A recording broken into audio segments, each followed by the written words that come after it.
Ujue mtu wa football, na ukiona ngoma wenye ngoma ndio sisi, na ukiangalia duniani wenye mpira wao ni FIFA.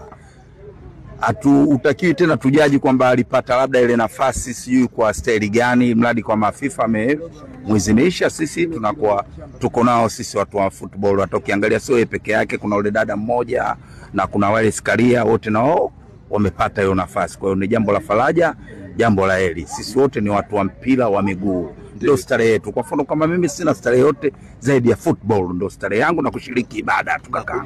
Nakujua. Chumvi ya mawe. Unamzungumziaje sasa rais wa Yanga kwa kupata hiyo position? Ni jambo la faraja na ni jambo la heri kwake mwenyewe binafsi.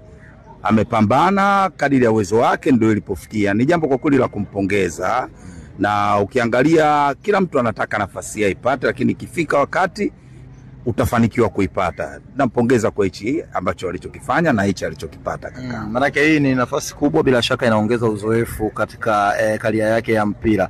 Uoni pia kwenye uongozi wake kama itawasumbua nyinyi sasa wapinzani wake, kwa sababu atakuwa anapata experience kutoka kwa viongozi wakubwa FIFA, anakutana na watu wengi. Kama juzi tu alikuwa Roma, Italy, alipata mwaliko wa rais wa PSG ambaye pia ni mwenyekiti wa vilabu barani Ulaya. Uone experience, uzoefu anaopata kama utazidi kuwaletea shida kama wapinzani. Sasa tukirudi huku ndani, shida inakuwa ngumu kuwa kwenye shida, kwa sababu hili ni swala la kififa, na kama ni mjumbe wa vilabu kwamba kusema kwamba shida kwenye ligi yetu itakuwa kila timu ujue na stili yake jinsi inavyoandaa mazingira kupata matokeo na quality ya wachezaji iliyokuwa nayo. Kwa hiyo kwenye mpira wetu iko tofauti na yeye cheo chake jinsi kilivyo. Cheo chake ni rais wa mjumbe, yani ni mjumbe wa vilabu barani kwenye FIFA. Kwa hiyo ni kama mjumbe hii kwenye vilabu haitoleta shida, ni jambo la kawaida tu katika mchezo wa mpira miguu.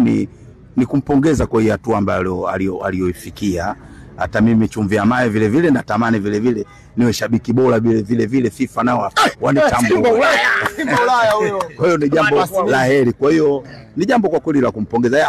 Alisumbui ligi yetu mwenyewe, unafikiri ukiangalia labda sana kule FIFA alikokwenda sana ajitahidi labda kuwa karibu na labda na TFF na bodi ya ligi, tuboreshe labda viwanja vyetu.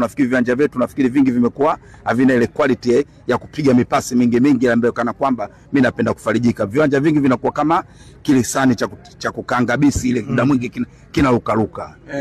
Juzi ikawaje tena mkapigwa 4? Chumvi ya mawe. Hapa tumekuja kwenye swala lingine tena, unaleta tena kwenye sala hilo la ubaya bwela. Hiyo tuliacha, hapa tumekuja kwenye mambo mengine bwana.